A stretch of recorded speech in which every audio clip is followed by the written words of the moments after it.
Hi guys, and welcome to my new channel. I hope you like and subscribe. If you don't know already, you can follow my Instagram at counting_strides. I put a poll on that Instagram and I got pretty much a 50-50 whether you guys wanted to ride with me or my horse journey. So I decided to put them both in one video. So I first started riding when I was around 6 or 7 at this local barn. My dad signed me up because he knew my mom used to ride and he wanted to get me and my brother out of the house.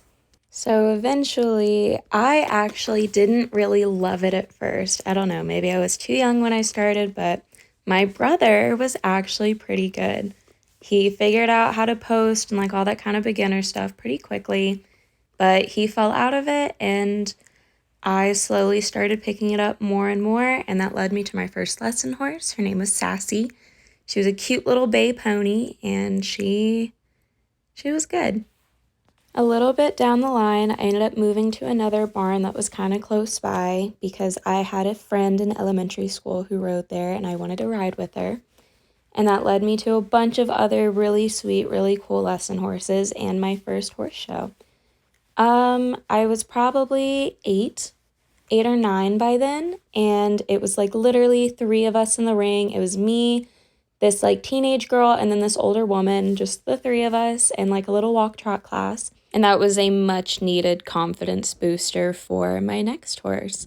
So a little bit in between Sally and my next, I guess, lease horse. It's hard to describe, but I did IEA. I was on 2 teams and I loved it. Super, super cool experiences, super interesting concept too. If you don't know what IEA is, it's Interscholastic Equestrian Association, and it's basically like a school riding showing program. I'm not really sure how exactly to explain it. It's not run through schools, but you can get scholarships. Really, really cool. Basically, I did the 18-inch cross rails, and then I did a flat class, and you pull a horse's name, and you pretty much show straight from there. It definitely teaches you a lot about yourself as a rider, but I seriously recommend it for anybody of that age. Definitely go give it a try. I was thinking about doing IHSA, which is the college version, but life once again happened, and I ended up not going through with what I thought I had planned for my college career, but that's okay. But that led me to meeting Christina and eventually Pokey. And we met at a Chick-fil-A, me, my mom, and Christina, and she offered me to ride and show Pokey with her. And we took her up on it, and we eventually went to our first show, which was a little local show. After that first show, we started doing no bling shows, which are kind of like a more open show vibe of an AQHA show.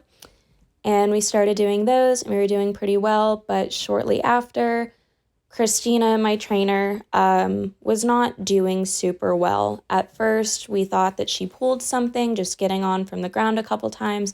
She was teaching a bunch of lessons, and then we both moved barns, and she was doing a little bit more than she was used to, as in getting on the horses rather than just sitting or standing and teaching.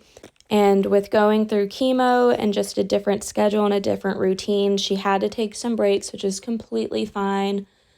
But it is those times that I really miss because we didn't have a lot of time together. It all happened very, very quickly.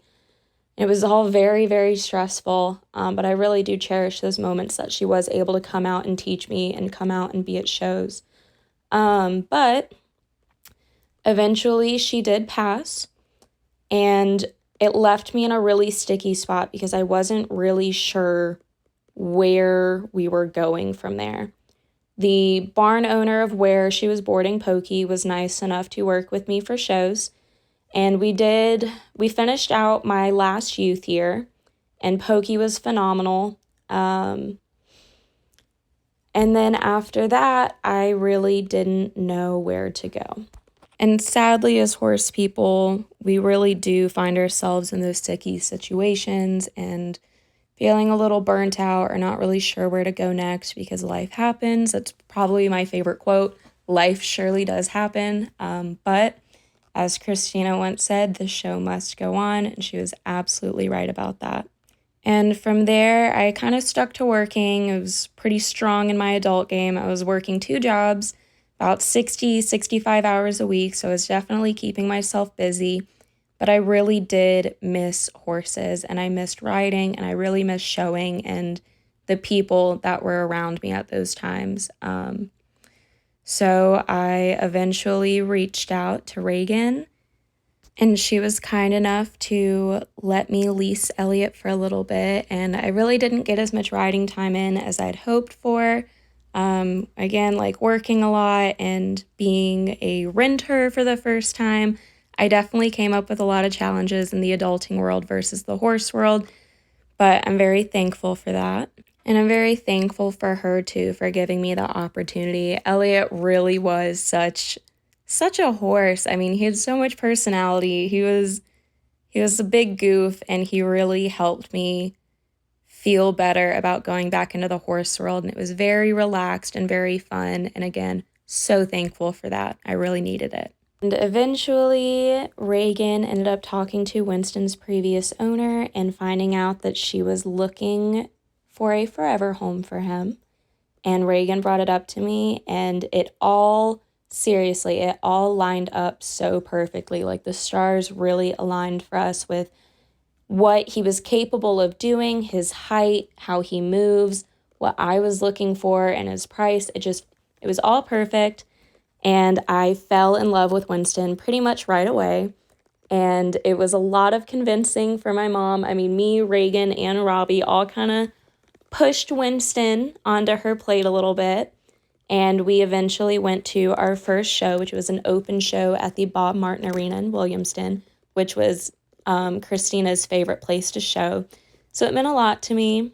And for Winston's second ever show and my first time showing him, and realistically my first time showing in a couple years at that point, he was absolutely fantastic. And I really think that was the winning ticket for my mom to finally see everything that I saw in him. And next thing I know is we got a PPE done, and it came back perfect, and he was mine. And I'm very excited for our journey together.